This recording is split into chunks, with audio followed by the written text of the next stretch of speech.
There is no one size fits all or a simple fix when it comes to your well-being. Hi, my name is Josephine, founder of Positivity Center and Wellbeing Consultant, and a person figuring out how to be my best. So join me in conversation with friends, sharing what works for them, and then listen to what works for others so you can create something that will work for you. Very good. Well, hello and welcome from wherever you are in the world today to our show, Wellbeing That Works. On our show, we love talking to real people doing real things in their life to positively change or nourish themselves, their well-being, their life satisfaction. And today I'm joined by a very, very special person in my life. And this woman's name is Dorothy Sessa. Welcome to the show, Dorothy. Glad to be invited, Josephine. Filia mia. Right. Many of our viewers are going to wonder what that means, filia mia. So we'll let them ponder that for a bit, and then we'll maybe give them the answer to the question they're looking for an answer for at the end of the show. Sure. If you're Italian, you'll know what it means. Maybe even if you're Spanish, but or Portuguese, or what other languages are similar. But if you're in the Romance language, that might make sense. Yeah. But yes. So actually, that's really interesting. You talked about sort of the invite to come and be on the show. And so I actually thought might start there with you. And for me, the invite to create the show came from a gift that my husband gifted me, a bunch of hydrangea flowers. Many of our viewers already know the story, but that was a catalyst moment for me to really remind myself that I needed community. I needed to make sure that I was connecting with the people in my life because they nourish me. They help me cut my stems and place my stems in fresh water. So what was it like for you when I first asked you to be on the show? What made you say yes? What made you hesitate? And what has led to today? You didn't think I was going to ask you that, but if you don't mind. Well, I was a little nervous and thought, well, what the heck have I got to say? And I thought, why not? And Josephine's doing a good job at what she does, and I admire her qualities, so I can join in. She thinks I've got something worth saying, so that's awesome. I'm so glad you said that because, I think that's the whole purpose here is I really want people to understand that the self-help industry is full of systems and do these 3 things and you're going to feel great about your life. But I think that everyone's doing something. They're at least trying their best for sure. So everyone does have something to say. And if you're out there right now thinking like, what do I have to contribute? You have something to contribute because you're you. And so maybe you found things that don't work for you or things that do work for you. Whatever you have found, whether it works or doesn't, positive or negative, it's really not the point. You've got something to contribute. Yeah. So maybe you want to share with us, well, what does well-being, what does it mean to you? How does it show up for you in your life? Well-being means to me accountability. So I personally have to be accountable for how I show up in life, because there was many things that were not working for me because the one who ran the show was the little girl within me, and she's called Poor Me. Tell me more about Poor Me. How have you learned to recognize her, and how have you learned to have a relationship with her that works now? Because that's what I'm kind of gathering is that relationship must have shifted. Yeah, it sure did, Josephine. I guess Poor Me always likes to blame somebody else for who they are, why they can't show up, who they could be, and a lot of fear. So you're looking at a woman who's been through 3 unsuccessful suicide attempts over her life. So that's how Poor Me ran the show. But God wanted me here to be who he created me to be. So Poor Me, Rich Me, and True Me.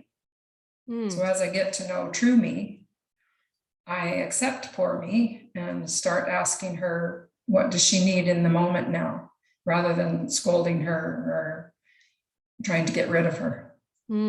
So was it kind of like you had a bit of a hate relationship, almost, you could say, not a good relationship with poor me? And over time, you've learned how to accept poor me as a part of your life, more so that poor me was kind of trying to tell you something. What was poor me trying to tell you over all these years, and how did you figure that out? I think through reading books and opening up my spirit to learning and growing, and really wanted to be the best I could be, because all the negative, toxic stuff wasn't working for my benefit. Yeah. When you thought about you being the best you could be, did you have a vision of what that looked like, felt like in real life, even though there was so much poor me around? Well, I suppose my spirit became aware that it had to be more of God in me rather than me running the show. And for myself as a Christian, that's Jesus Christ. So having a relationship with Christ and getting to know who he is for me has helped me to become more aware and making better choices. Right. For me doesn't really seem to go away. So I've just learned to find other ways of communication and being closer to God in prayer or meditation and being still, so that I can show up confident, full of courage and commitment to be myself. Right. I was afraid to be myself before. Yeah. Yeah. Especially to the people that have strong personalities. And telling you all the should have, could have, would have, and yeah, you just have to learn to let that go and realize their emotions have nothing to do with you. Your emotions are all about you. Their emotions are all about them. So then you can live in harmony and you don't have to get upset all the time. Yeah, poor me was always sad or mad. Or blaming others, you said. Sad, mad, blaming others. Yeah, that's right. So, and poor me was a self-sabotager. Yeah, exactly. Yeah. Self-sabotager. Good phrase. Well, like I've heard the term poor me, so I can relate to versions of poor me. You know, what does that look like depression for other people? Like, how might other people relate to how you've come to know this character in your life that you call poor me? Like, what other ways could somebody recognize that? Because I think awareness and recognizing is the first step to making any kind of change at all. So how would somebody recognize that they have a poor me character in their life? Well, depression would be a big one for sure. And being terminally serious. Oh, I have a poor me too. Yeah, terminally serious. I'm pretty serious. Yeah. Gotta learn to be flexible, fun, and spontaneous, right, Josephine? Well, you always told me that I needed to learn to laugh a little because it was too serious. I remember you telling me that for years and years, especially in my teens. I was too serious. People tell jokes and they just go over my head sometimes. I'm like, what? Yeah. I didn't get that. I know, me too. Okay. So we can just be fun and laugh at our own jokes that make sense to other people. Yeah. Oh, that's awesome. So, because that's how I would sort of recognize poor me and myself, is just when I spend too much time in a dark place, feeling lonely, feeling isolated, depressed, not wanting to connect with other people.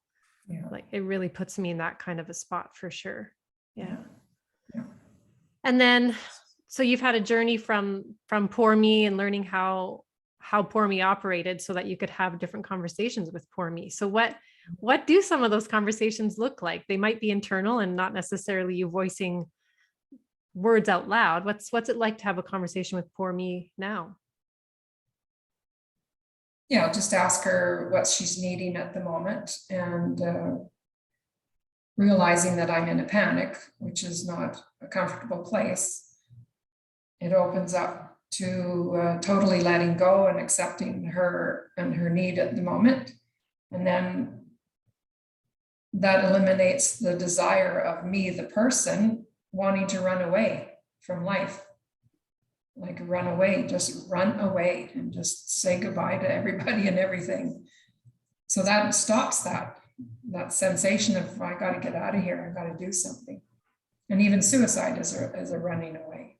Mm-hmm. So whether it's a food addiction or alcohol addiction or drug addiction or shopping addiction or whatever addiction it is, it just helps to shut that off. Yeah.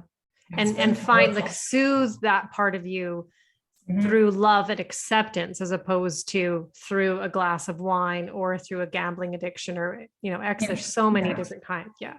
Yeah. Yeah. And that's trauma. That's, both of us have followed Dr. Gabor Mate for quite some time. And like his work around that in that area is really inspiring and worth checking out for people as well. It's certainly new, but in becoming aware of her presence and, the negative emotions that are going on within me, I just go for a walk to the park and sit down and just say, I understand you're feeling like this, and what is it you need right now?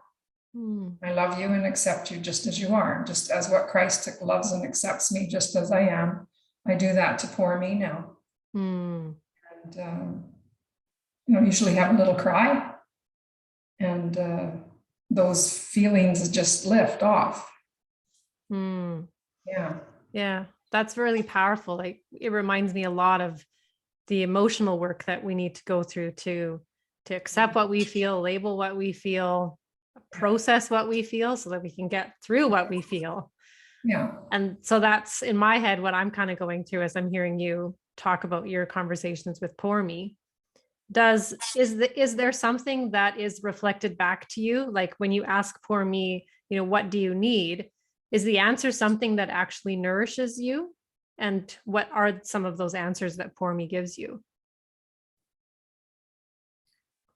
Well, for the few times that I've had this, it just seems like it's a validation. As a human being, we all want to be valued and validated and loved and acknowledged. So rather than shaming myself for feeling this way or beating myself up, that's how I'm kind to myself. Yeah. I remember before even I became aware of poor me, I started being kind to myself, and I was putting some cilantro had washed it and dried it and put it in the freezer. And I couldn't think of the word cilantro at the time. So rather than say, oh, don't be so stupid or whatever, right? Put myself down, I just put on the bag, not parsley. So when I go and reach for it, I know it's not parsley, it's cilantro. Oh my gosh. It's a simple thing of how to be kind to yourself. Yeah. Well, and not making it like, because often I hear people say, well, I always forget things. And I'm like, why would you say that? You forgot something. Okay. It was a moment in time. Your brain couldn't think of the word, whatever. But often people make such a habit of it because they actually don't realize that the language, the words leaving their mouth through the thoughts that are created in their head are confirming something. And then it turns into sometimes an expectation, right? And so why wouldn't we just want to love ourselves and go, you forgot. It's all right. Yeah, It wasn't, it's not parsley. Yeah, that's right. Oh, that's just so good. And I'm noticing that I'm starting to forget things from time to time too. And I actually do the same thing. I'm like, I just can't think of the word right now. Like, it'll come later. Yeah. It's just all about context too. So sometimes I wonder why we question. I know some of the preliminary Alzheimer's tests get you to like count backwards from 100, or they ask you questions that aren't necessarily part of your context or your environment. And then your brain's not really in the kind of situation or the environment to be at its best anyways. And so they ask you to recall things that can be difficult depending on how your brain's functioning at that exact moment. Is it early in the morning? Did you have something to eat? Did you have water? Like, all these things impact our brains. So, well, tell me a little bit more about the other little things that sort of happen to you. One of the things you talk about is the poor me. What other things do you do to help you Nourish yourself. Nourish to me just seems like such a beautiful word, especially as you talk about just the self-love and the acceptance. And yeah, what else nourishes you? Well, knowing that I am what I eat, what I drink, what I think, and what I believe is, that's cool. Is in the mind all the time, right? Right. And then if the Bible says, out of the overflow of the heart, your mouth speaks. Right. So when something weird comes out, you can ask yourself, like, okay, girl, what's going on here? What do we need to do? Yeah. Yeah. I really love that. So what you think, what you believe, what you eat, and what you drink. Yeah. Yeah. And what you read. Oh yes, what you bring in your ears. That's true. Okay, 5 things, people. Yeah. Eat, drink, think, read, and believe. Yeah, that's 5 things. Yeah, that's really cool. And see, this is the other thing that comes up to me is like, anyone who's ever been in a classroom with me has heard me say that I might have some information to guide you along the way here, but really you are your own life expert. So you started this conversation thinking, I'm not sure if I have anything to contribute. And look at you, Miss, I do these 5 things. And they work for me because I'm me and I know me, or I'm getting to know me, or whatever that experience is for you, right? Yeah. So maybe dive deeper into one of those. Are there something you think, believe, something you eat, drink, or read? Tell us more about one of those. Well, this is what I drink. So this is my red espresso because I'm off of caffeine. Nice. And I miss my espresso. So that's what I do to nourish my body and get past the psychological stuff of, oh, poor me, I'm missing out on something, right? Yeah. So I'm not missing out on anything. I just found a replacement. Yeah. Yeah. I know there's been a couple times where I've been around you just hanging out, and I know you've changed a lot of things in your diet and whatnot. And every once in a while, those words I can't come out. And I'm not sure if you notice, but I usually try to encourage you and say, you mean you choose not to, or you choose to eat, whatever the alternative is, as opposed to, it's not something that you have to do. It's something that you actually get to do. Like you got to make the choice. Exactly. Yeah. So I choose. Yeah. So that's poor me showing up when I can't eat this with my family around, or I can't do that, or I can't go anywhere because I have such a rigidness of my food preparation right now because it's only been like 5 weeks. Yeah, so that's becoming aware of what comes out of your mouth. So the I can't. So that's a very good example to change it to I choose. I choose, and everything will be fine. There's more than enough time, and whatever you say to yourself at the moment, I'm happy, healthy, and whole, or thank you, Lord, for healing me today. Yeah. And at the same time, recognizing that the words I can't occasionally come about. And it's okay. Yeah, that's right. You've either got somebody in your corner or you realize it yourself. And like you said, it's just an opportunity to have a conversation with that other character inside your self, inside your brain. Yeah. You said you really felt connected to our first guest, David Schmeichel, because he started talking about Jill Bolt Taylor's work on the 4 characters inside your brain. Yeah. And I haven't noted all 4 of them, but I do have one that's kind of similar to your poor me, and she's called Miss Trouble. Little Miss Trouble. Do you remember those little characters on the books when we were growing up? It was like Mr. Hungry. And anyways, for me, I just remember those books, and all I could see was just this little image of some little character, and she was Little Miss Trouble. Oh, yeah. Sometimes in my life, Little Miss Trouble shows up to just create a little bit of trouble, which there you go. Don't we learn when we get in trouble? You hope so. That's so awesome. I also remember you saying one thing as you've been kind of in this learning journey about the things going on in your head. It was something along the lines of when you started to say that, your emotions are yours and mine are mine. And you would say, I have no space in my. Yes. Yeah. What was that again? Can't remember. So this is my space, my brain. So this came about from listening to brain tap technology through Dr. Patrick Porter when I first had breast cancer in 2016. So that's how I coped with life, to get rid of all the stress from being terrorized from, facing death.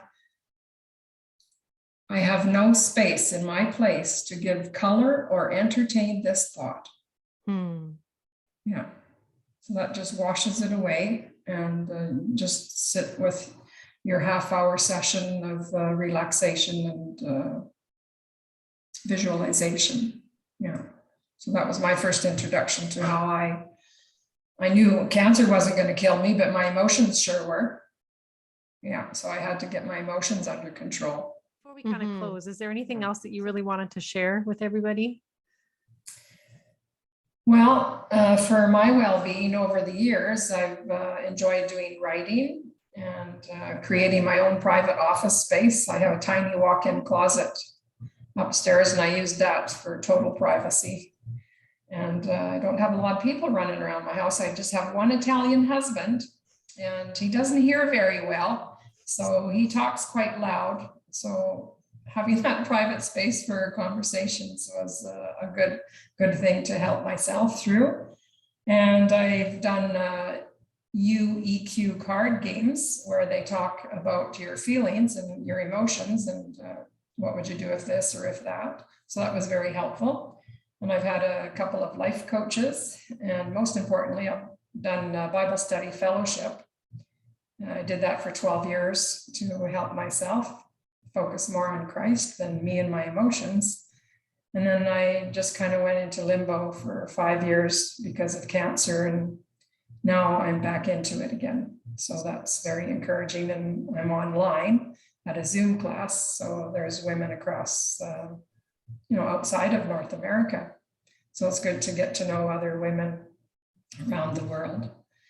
And then what really started bringing me out of my shell was doing Excel telecommunications, which was a multi-level marketing business. So that helped me to open up from my seriousness and get to know who I was as a person. And I seem to have big ideas when I get excited about things, and I have to find creative ways to get my husband on board to understand that. And it's really important for your mental health to follow through with your big ideas. So that banner you see in the background there, that was a big idea in 2010. So I made sure I got that done. And it's just about freedom.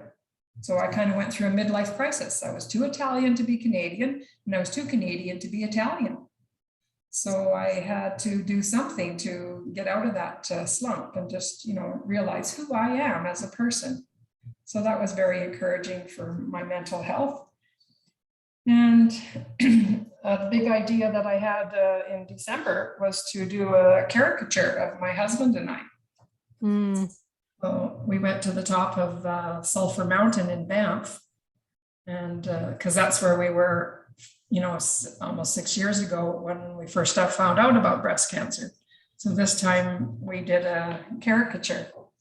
So that was a lot of fun. Yeah. And it's very inspirational to you as a person when you follow through with your big ideas, because I believe our big ideas come from God. Yeah. Well, and they're very meaningful. Yeah. And the more we let go of all our toxic negative stuff, the more space you have for all the good things. Mm-hmm. And they don't have to be these really big things. They can just be some simple, ordinary types of moments that are very meaningful. Yeah, that's right. And then as we came into 2022, I came up with a phrase, just do you in 2022. So that comes out quite often at home when somebody says, I should be doing this or I should be doing that. I say, just do you. I'm doing me. Yeah. And that way there's no judgment, there's no criticism. It's just an acceptance. They say what they want, I say what I want, and we move on. Yeah. Yeah. So it does not become a heated discussion. Yeah, that's right. It doesn't need to be. I mean, we can feed it and make it, but a heated discussion, but we don't need to. Yeah. Yeah. Acknowledge it and move on. Right. Yeah. And, what I think I've loved most about my conversation with you is I hope for viewers out there that have always viewed well-being or positivity as you've got to be happy all the time, and that people who are happy all the time are experiencing positive circumstances, events, and situations in their life, that's not always the case. And this is a great conversation to just say, you can, and I know that you especially have, because of the Lord, had peace, and you have peace in a storm. And it doesn't always necessarily mean that the peace is 100% constant and it never goes away, but it's always there. And so it's reachable. Yeah. Right. So thank you so much for being on the show, Mom. You're welcome, Filia Mia. my child, my daughter. Yeah, Josephine's my firstborn. I have two children. Thanks for always acting on your big ideas, because you've obviously inspired me to act on mine. Yeah, that's good. Well, until next time, everybody, take care with love and kindness. Ciao, ciao. Thanks for listening to Wellbeing That Works. Before you go, take 1 minute to write down your takeaway from today's guest. And be sure to download our Wellbeing Evaluation Sheet to help you along your wellbeing journey. And if you've got something to share to inspire others, be sure to be a guest on our show. Until next time, with love and kindness. Are you introducing me as your mother? I'd like to. Okay. Would you like to be introduced as my mother? Because no one would really know, because I'm a Titan, you're a Sessa. Yeah.